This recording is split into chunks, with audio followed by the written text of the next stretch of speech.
In this video, I'm going to show you how to make a design in Canva to be offline. Okay, so you can have access to it, you can edit it offline, and once you're back online, all of the editings that you've carried out can be updated in the online version. So let's say I am on my Canva platform right now and I have this PDF document that I have just imported and I'm working on it. It's a lecture note that I'm working on and I plan to make it available offline. What I need to do is to hover over it and come over to this three dots. You can click on it and you can see it make available offline. Okay, it's directly going to make this file available offline. So once I click on it, I'll just give it some seconds. It is going to make this available offline by reviewing and possibly downloading it. It's going to make it available on the system so I can proceed with any of my editings. Let's just give this some seconds to finish running so that we can have an online and offline version of this, so that when we off our data, we'll be able to still have the access to the document and we continue with our editing process even when we are in remote areas.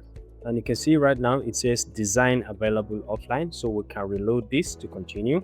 So what this means is that even if we are offline, so let me go ahead and off my network and let me go ahead and refresh this page. You will still see this available. So this is without internet.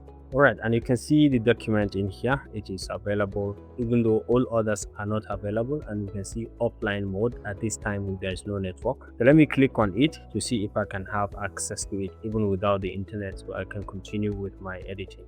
And you can see right now I have access to the same document even though I'm offline without network, and you can see I have access to all of the content of the document and I can edit anything. I can select, I can go ahead with all of my editings, I can do any other things that I want here, including even with the images. I can do all of these basic things to the images. I can select and I can make direct editings if I'm interested. Okay, and when I'm back online, everything will be updated. Now assuming I want to remove the offline nature, I can always come back and I can go to hover over it and go to the three dots. I can say remove offline availability, and it's going to remove the offline availability from this particular document. If you found this helpful, please leave a like.